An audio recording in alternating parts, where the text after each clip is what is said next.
Arizona out near a town called Quartzsite. These cholla are very fun. If you get poked by them, they're not very fun, but they just catch their light really well. Hello, everyone. Welcome to another episode of Photographer Profile. My name is Nathan Rupert, and I started this channel to give photographers a worldwide platform to share their work and stories. My guest today is Jess. Hey, Jess. How are you doing? Good. Yeah, please just give everybody an overview of yourself and your photography for those watching. Okay, I'm Jess Santos. I am a landscape and astrophotographer based in the Southwest. I like photographing the desert and the stars specifically. I also host a variety of workshops, editing and in-field shooting, and some overlanding stuff. What are your hobbies outside of photography for anyone interested?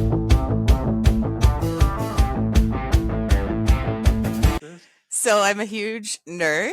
My hobbies would probably consist of playing Dungeons and Dragons, and I play video games, specifically one video game, World of Warcraft. I paint little miniatures. I'm a huge nerd, so just anything nerdy, really. Fantasy. Do you Twitch stream? No, Too? no. Oh, okay. No, I wish. Well, I don't wish. I don't know that I would want to, but yeah, I'm basically in what they call a raiding guild. So I get together Tuesdays and Wednesdays and raid with like 20 other people on my game, and then Saturdays I D&D. I played D&D as a kid, as a teenager too, and some of my favorite computer games are the Baldur's Gate Oh yeah. series. Yeah, I'm with you on the nerdiness there. Yeah, I just started playing Baldur's Gate with like a friend or a couple friends, and we play like once a week, or we try to. The new one. I haven't gotten very far in it, but Would you consider yourself a professional photographer or amateur? Where would you put yourself? Is this your full-time income?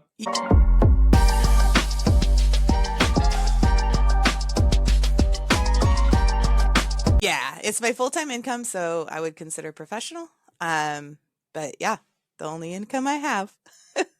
And how long have you been professional? I've been For? professional since 2020.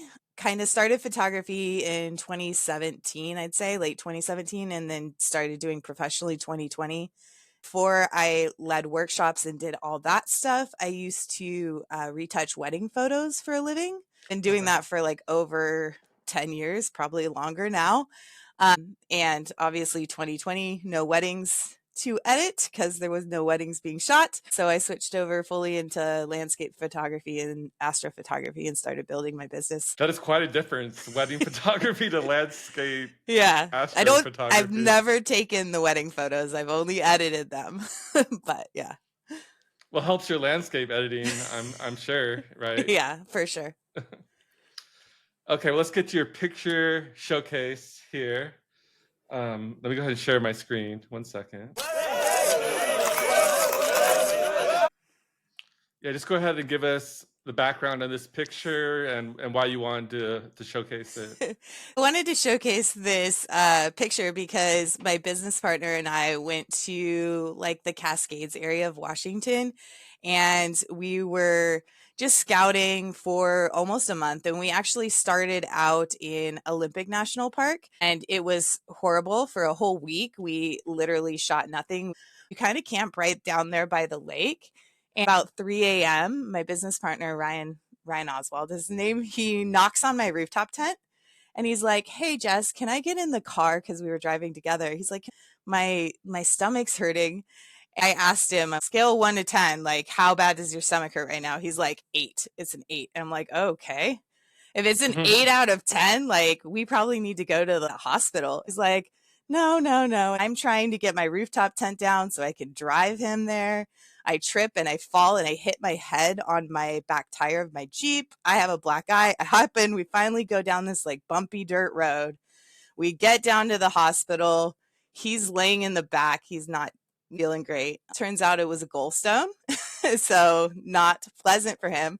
But he got out a couple hours later, and then we had to drive back up the mountain because he had left all his camping gear and his tent and everything here. I was like, so what do you want to do? And he's like, well, let's go up and hike the mountain. So Okay. literally a couple hours after passing a goldstone, he's like wanting to climb this mountain. We climb it and we found this isn't bear grass. I always forget what it's called. But it's just these really cool flowers, I guess you could say. And this was the only picture we got the whole trip. It was just really kind of unique and a crazy story. These flowers look like something out of like Dr. Seuss or Yeah, something yeah. like They're that. They're like really cool. anemone or something like the anemone, like the ocean. I forget what they're exactly called, but they're really common in like these mountainous areas, especially in Washington. I know sometimes around Rainier they have them too. I've never like caught the right time. I mean, it worked out. This again, the only picture we got a whole month.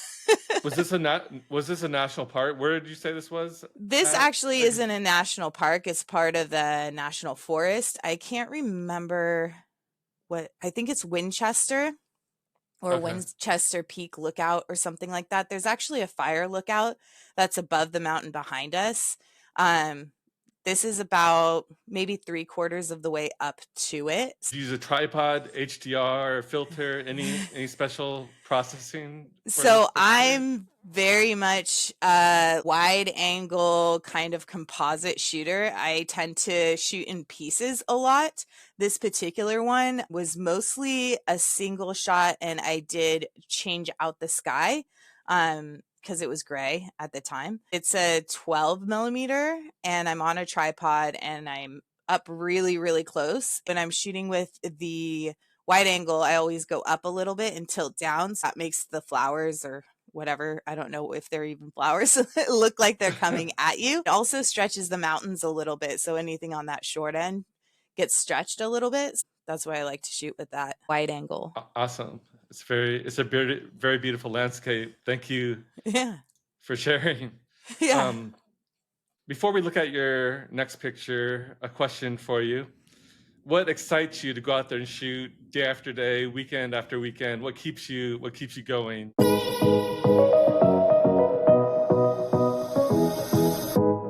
It's mostly the adventure and seeing certain places for the first time or revisiting places that I've been 1,000 times that I've kind of fallen in love with. I like to just get out there and experience things. For me, it's more of like the adventure and the experience over the photo. Although, Okay. you know, it's a plus if I walk away with a photo, but I always don't always. So Do you sell your photos at like local farmers markets or gallery or anything like that? no, I don't do a lot of prints. I have like an online print store, but I don't really advertise it. I mostly make my bread and butter teaching. I went down the teaching route, teaching others how to take pictures versus selling my prints. Although they are available, I just don't push it a lot. It's not my Hey, I priority, I mean, guess. I heard you can make a lot more money, right? People make a lot more money selling the books, selling the courses than actually the Yeah, I photography mean, sometimes. yeah, I think it's just a matter of how you go about it because I know plenty of people that make a lot of money selling their prints. It's really hard to do both because you have to advertise for both and you have to keep up on it. And workshop clients versus print sale clients are completely different people. People that I usually am marketing to are people that want to take their own photo and go and print it and hang it on their wall versus buy my photo. It's just a little bit different. Gotcha. Okay, let's take a look at your next photo. Okay, can you see that? Yeah. Yeah, just go ahead and give us the story behind this shot. I put ones that have interesting stories behind them. This is taken out in Cottle Lake. It's kind of on the border between Louisiana and Texas. The cypress here turn like this orange color in the fall. I brought what I call my travel candelabra and I went out there earlier to kind of scout it and see and set up the camera and all that before I went back with the actual candelabra in the dress, etc.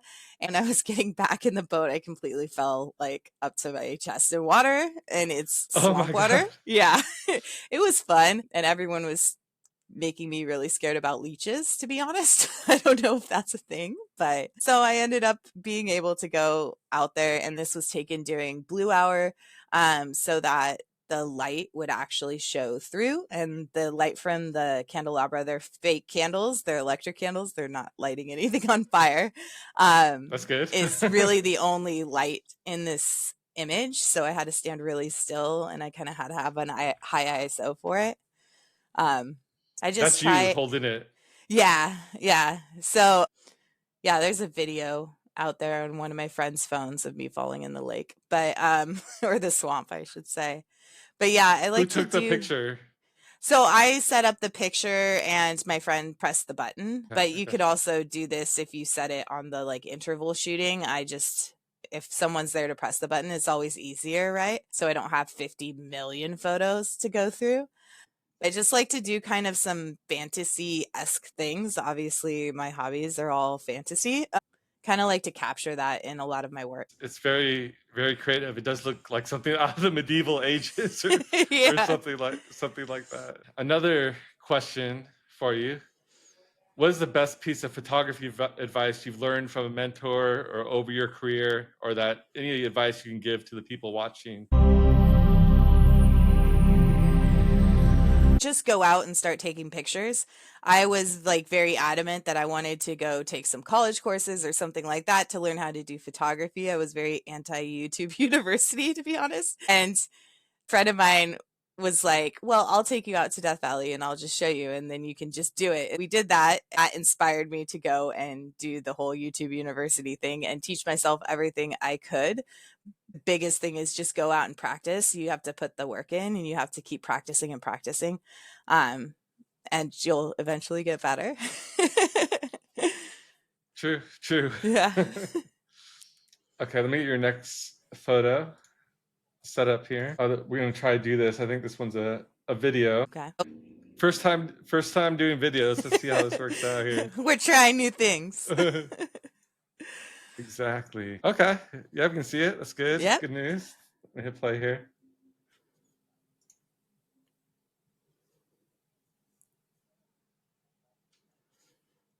So the foreground, the mountains below are shot with a slow-mo video, like 120 frames per second. It's just a regular video with the flowers kind of swaying in the wind.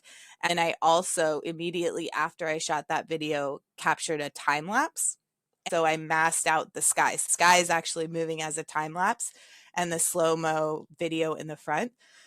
Basically, I've been playing around with this difference of like really fast moving video with really slow moving video. And I think it comes out really neat. I've just been playing around with this technique over the last year or so. Yeah, you can see the flowers moving and the clouds move. If you just look at the video from the foreground, the clouds obviously wouldn't move. If they did, they would move very, very slow because it's a slow-mo video. It's not just the regular FPS.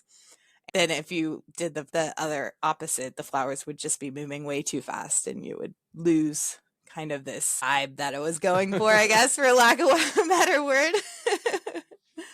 Well, let me try to find the fail so we can. Yeah, that was my out. very first time trying it. Does it look like it? Yes. Okay, let me play it real fast. Sure.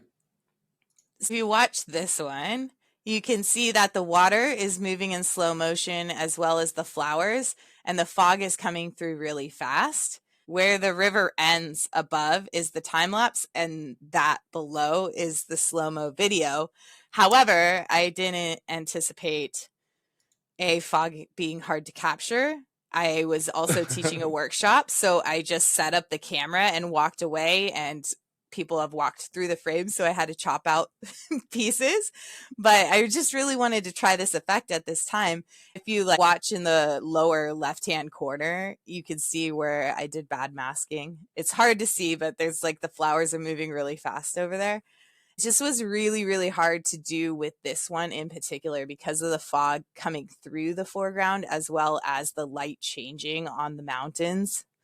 So fail. Right, Couldn't just mask out the foreground like I could with the one that was actually successful. So, but to be I've done it. honest, I don't think the Oh, average sorry. person could tell a difference. I don't think the average No. person can see the fail, to be honest.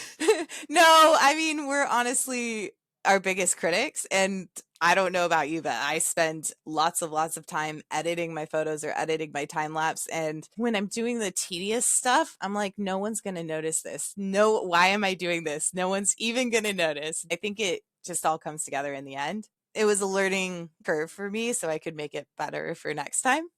I've done a couple too where I'm walking through the scene in slow-mo and the Milky Way is going in fast.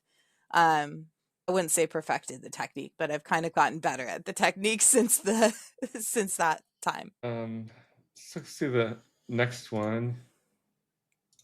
I think the next one's a video too. Death Valley. Let me share. Okay, let me hit play. You can talk us through this. This is kind of a similar technique that I'm a major compositor in terms of my photos, taking different photos and putting them together or taking the photo in pieces.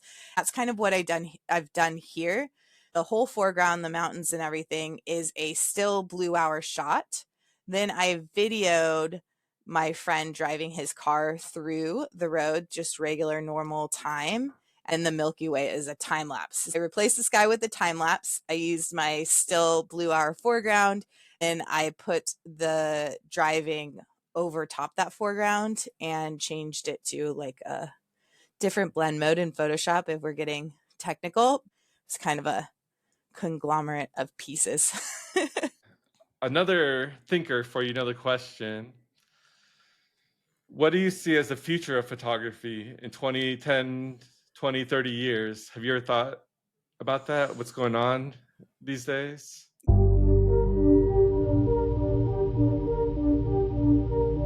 I haven't thought too much in detail, but I think we're probably going to get more into like edited stuff. It's just going to get more and more edited. They have all this thing about AI too. I don't know how that affects us, to be honest. There's just a lot going on. I haven't thought about it. That's fine. That's fine. Cameras No are big going to get deal. more expensive. We're going to do a lot more editing. Or maybe it'll flip around and we'll go back to natural roots. Who knows? Yeah, Renaissance. All right, we're gonna actually see another picture this time instead of video. Yeah. Back to our roots of photography versus video here. I'll fit the screen. Share. Very wild, peaceful scene. Yeah, so this one, like again, I said I shoot in pieces. I didn't intend to shoot this in pieces, to be honest.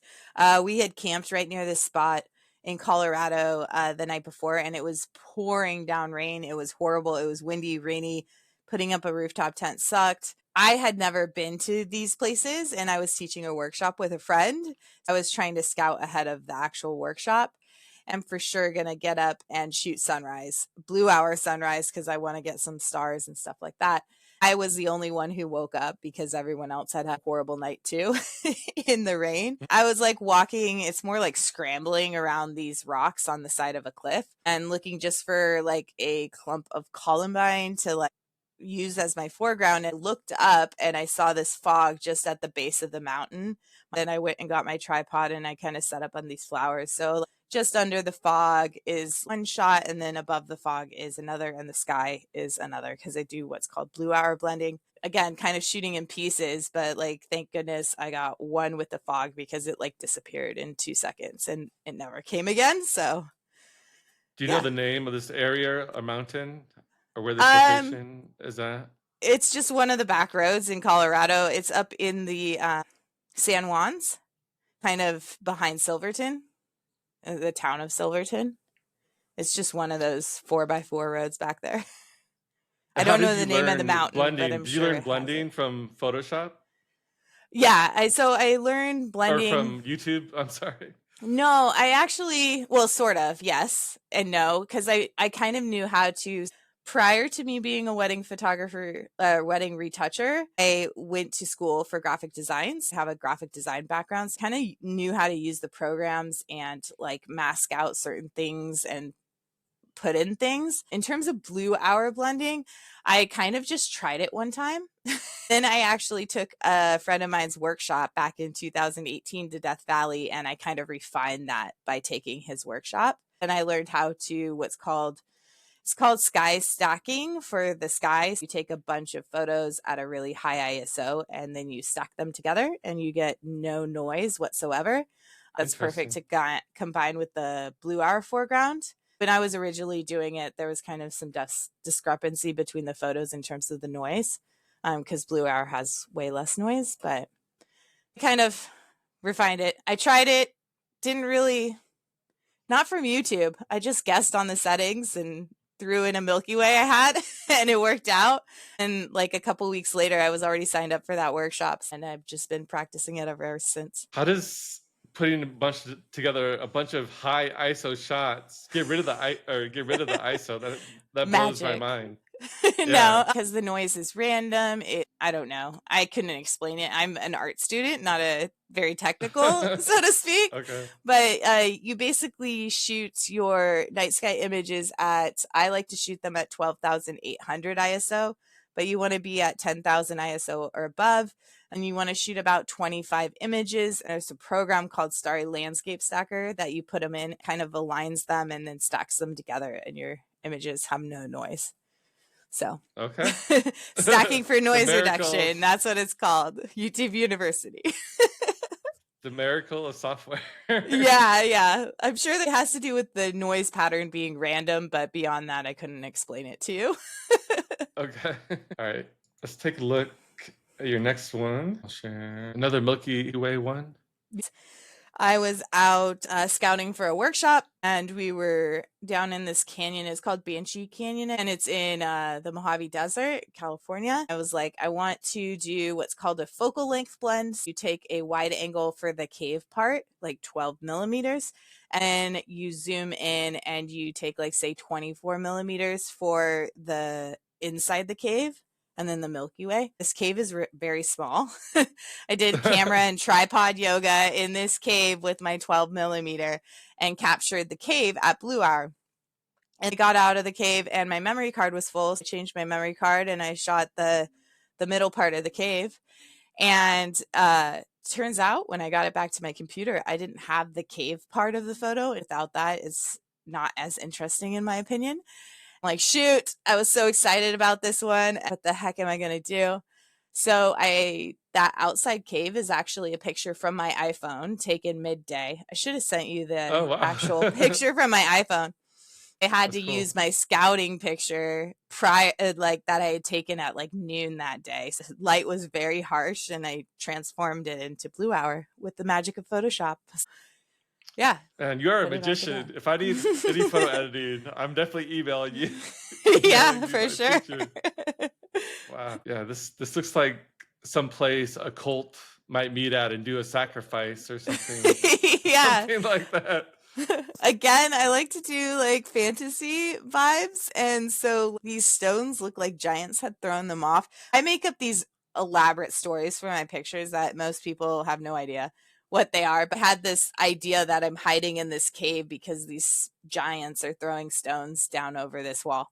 So that's kind of the story that I was like portraying in my head as I captured this. Well, good thing. How tall are you? Good thing you're able to fit in that cave. Oh yeah.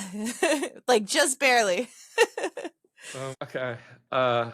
Crazy question for you. What do you want to happen to all these photos when you die, when you're no longer here? Have you ever thought about that? All these photos that you've taken over the years. Yeah, I haven't really thought about that because I don't do a lot of printing.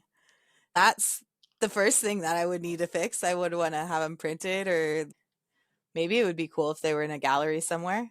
I don't know that I'm that level.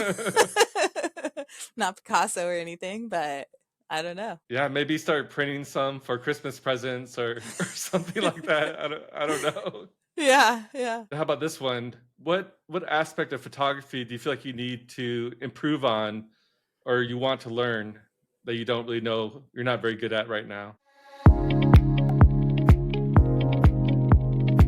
I do a lot of wide angle shooting and I'd like to get better at like mid-range or telephoto shooting, those more intimate scenes, and being able to kind of pick those out because my brain is always looking at a big picture, a wide picture.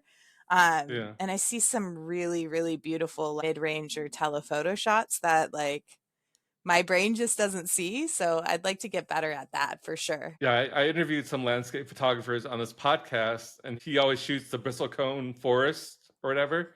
Mm-hmm. And he actually shoots some of his shots with like a 70-200 or 100-400 just to get those details in the tree. Yeah, it's not always about the wide angle. all the Yeah, all the that's time. my brain automatically doesn't think about that, and then I walk away, I'm like, "Man, I should have tried something with this lens or something." Because it's a completely different look than anything I shoot. Okay, I think we have one more video here.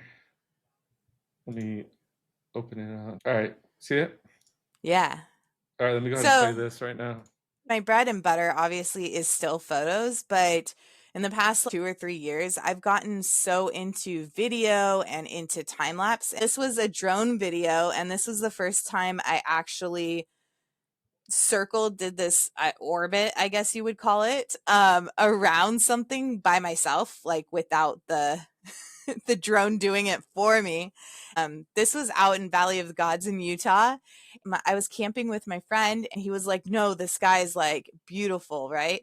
It was hot pinks and oranges. I was so excited. So flying my drone around, and I get back in the car, or I sit back down next to him, and he's like, "Yeah, look at the fog, that little fog on the horizon. Sure, okay, cool. What is that going to do?" It was so far away, you could barely see it. I'm like just sitting there, and all of a sudden, it just out of nowhere it came in and had this. It's called an inversion, a cloud inversion. It was Yeah. just insane conditions, especially in the desert, because that doesn't happen very often. My hands were shaking because I'm freezing. It's 18 degrees out. I get in my car and I'm flying this drone. I'm like, don't mess it up, don't mess it up, don't mess it up. I'm talking to myself because I didn't want to mess up, because when I saw the sun star come around, I was like, oh my gosh. I was just sitting in my car because it was so cold. Like I couldn't even press the buttons on the controller because it was like 18 degrees out and I didn't expect that. So thought I did pretty well. There's a little hiccup in there, but like we always say, like we're worst critics. So Let me play it one more time here real fast. All right.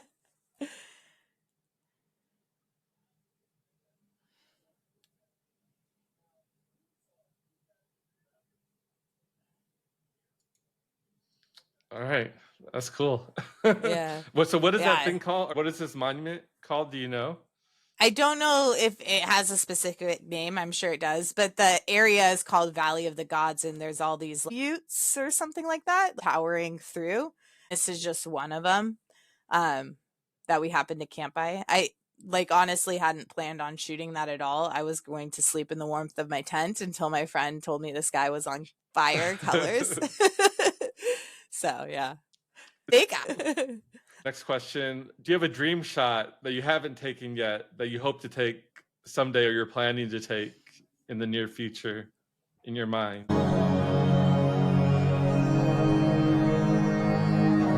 I do want to get back to Washington to the Cascades, because I went kind of little crazy on my scouting and made a whole PowerPoint with inspiration and stuff like that. I didn't get to go to a single one of those places because of wildfires. Love to do that.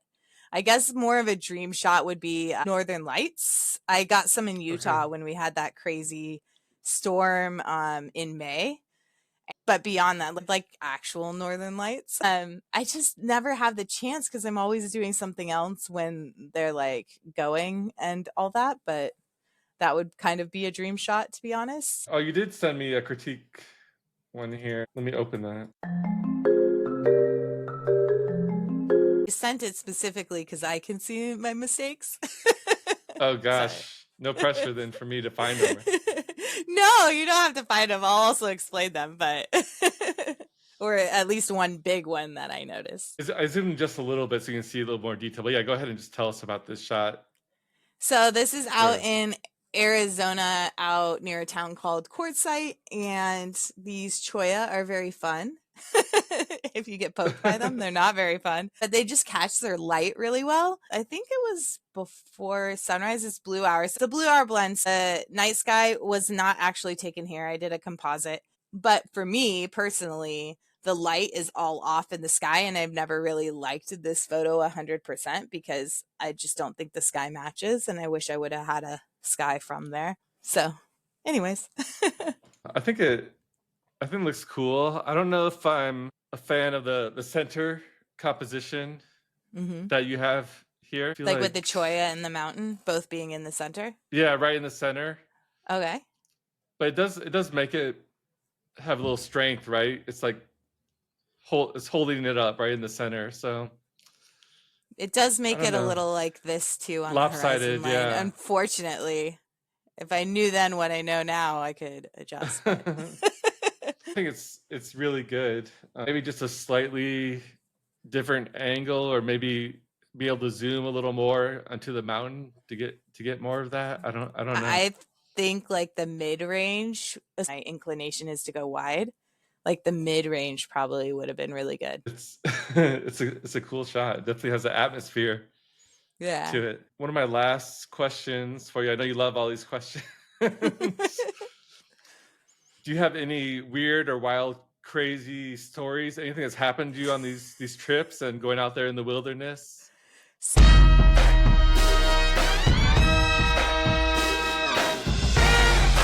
I went out to this place called Reflection Canyon.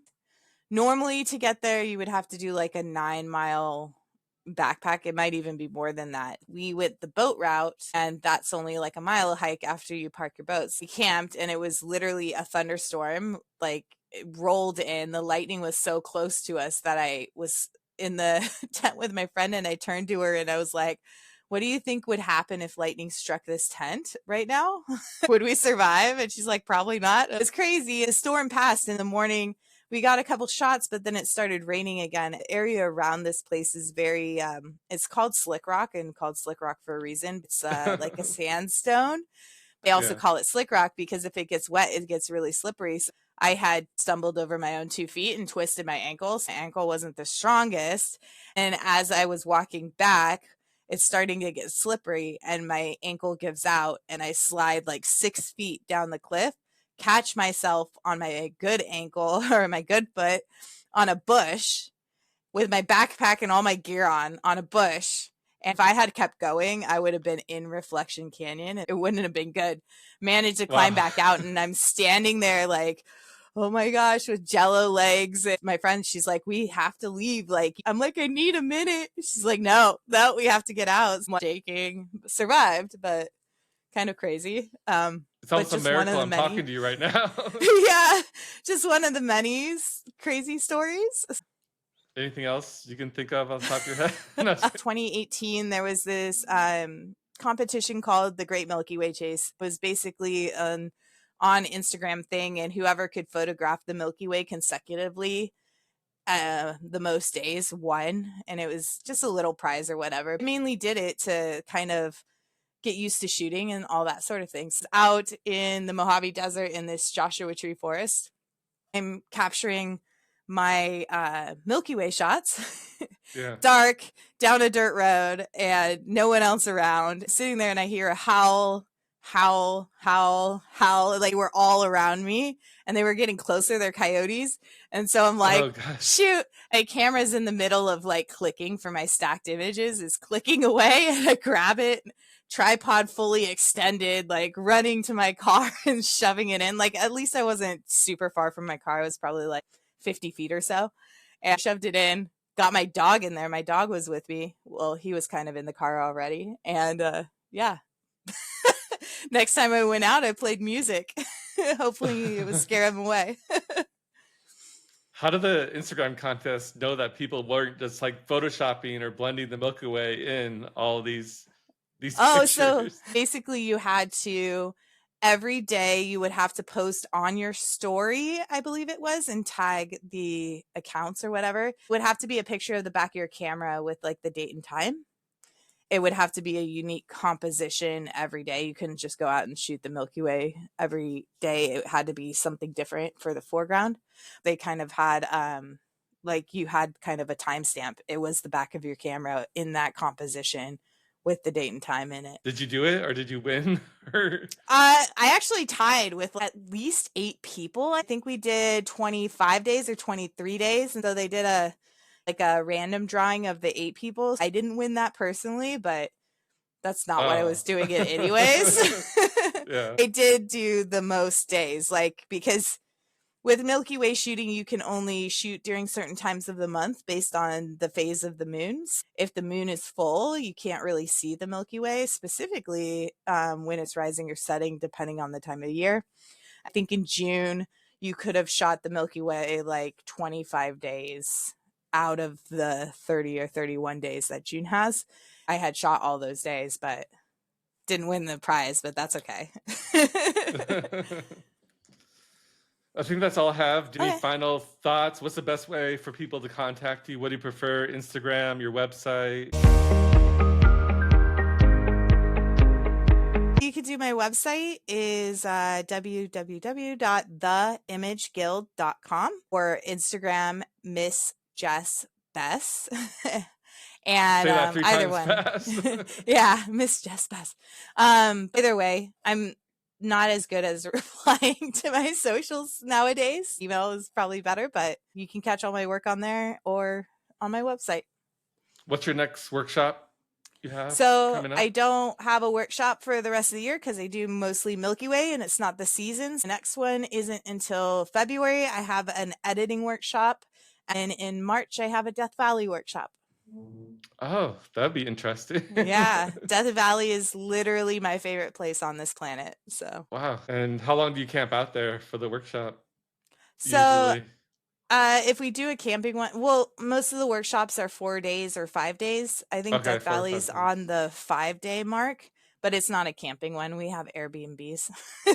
Oh, We yeah. only do a couple camping ones a year. Our camping ones for next year are in Grand Staircase Escalante, which is in Utah, and then New Mexico, Badlands. But Cool. everywhere Thank else you for has nice sharing. accommodations. Thank you for sharing your beautiful landscape pictures, and Of course. I love hearing the stories behind it. Thank you for coming on the podcast. Oh, thank you for having me. All right, well, I'll see you on Instagram.